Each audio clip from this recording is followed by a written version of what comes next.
All right, let's get back on the developing situation between Russia and Ukraine and the response from the West. Harold James is a professor of history and international affairs at Princeton University and joins us now. Harold, good morning to you.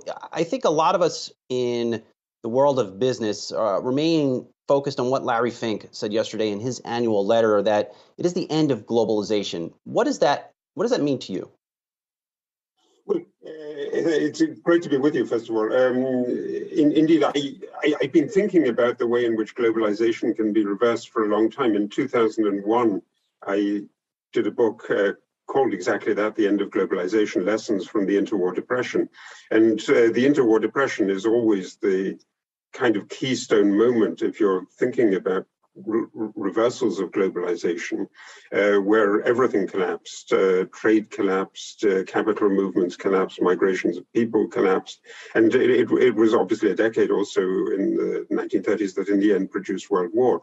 I thought then in the early 2000s that there was a possibility that something like that might happen again. We're seeing some kinds of similarities, I think, now.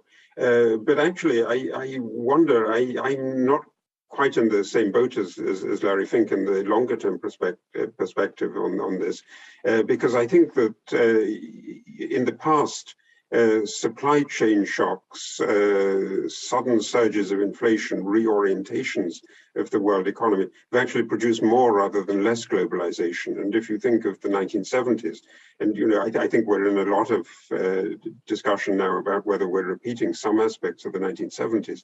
In the end, the 1970s produced a big expansion of trade, a big expansion of capital movements, more population flows. And it was also obviously a moment of inflation. We're seeing that very sharply and very seriously now. But one of the ways that you can think of dealing with inflation is to open up more. And so, maybe in the longer run, this is not tomorrow, it isn't in a month's time, but in some years' time, we will see more rather than less globalization. And Harold, it's Julie here.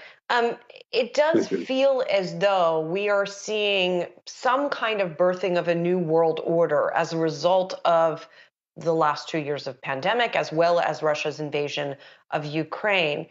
It's difficult to see now what it's going to look like on the other side, but given your deep reading of history, both that interwar period you were talking about and more recent periods, what do you think? What kind of big changes are we going to see on the other side of this? Well, the big story since the global financial crisis, and I think intensified in the pandemic, has been the question about what China is going to do, how China is going to fit into this new world order.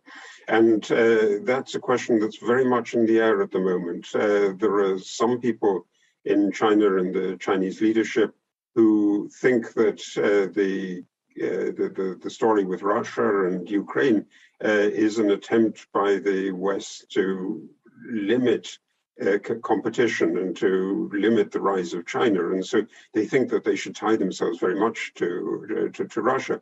On the other hand, I think there's an argument, and it gets stronger day by day, that the incompetence of the Russian performance, the brutality of it, the inhuman character of it, indicates that this is not something that you want to tie yourself to, and that there's also a perspective that sees that China's future is with a trade system that's open, because after all, the Chinese want to sell their products.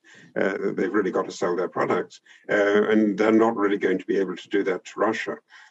So the critical thing, I think, in terms of thinking about how Russia is going to move is the kind of pressure that China will put on it. And I believe that that pressure will get more and more intense to push Russia to end this exercise as quickly as possible. If Russia is booted from the G20, what other dominoes could fall after a maneuver like that? I think the G20 has become less central in any case since the global financial crisis. It was incredibly central in 2009, 2010 in orchestrating the response. It's been less than visible, really, in terms of dealing with the pandemic. And so pushing Russia out of the G20 is a kind of symbolic action. I don't think that's as serious as the sanctions issue. The sanctions issue is really what is going to limit Russia, because the question is, who can Russia trade with? How can they buy the kinds of goods that they need? I mean, they need, for instance, aircraft parts in order to keep their aviation fleet going, and a lot of the civil aviation in Russia is from Boeing or from Airbus. Where can they get those parts from? Without some kind of connection, Russia can fall apart really easily. And you can see, I think, an increasing desperation in terms of the way in which Russia is thinking of ways of trying to keep its ties to the international economy. And that, I think, makes the imperative, I mean, this is what President Biden is doing at the moment, the imperative to cut those ties as quickly as possible. So the main, I think, sanctions I see as being cutting off financial ties and cutting off, above all, trade ties. And whether Russia is in the G20 or not, I think is in the end a bit peripheral. I'm curious your view on another institution, Professor, and that is the European Union, which seems to have only been strengthened by this.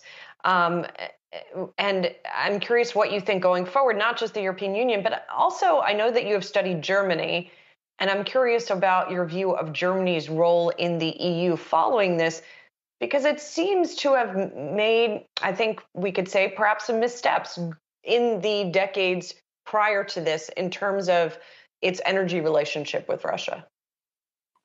Yes, absolutely. I mean, that's the one big weakness, and it's also a inherent tension or possible division in the European Union.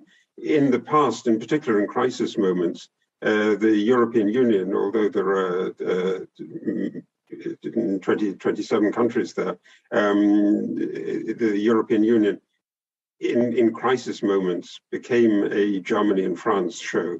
And France has a very different kind of setup. It's got, to start with, it's got the nuclear military capacity, but it's above all not as energy dependent, because it's done nuclear energy as a way of managing its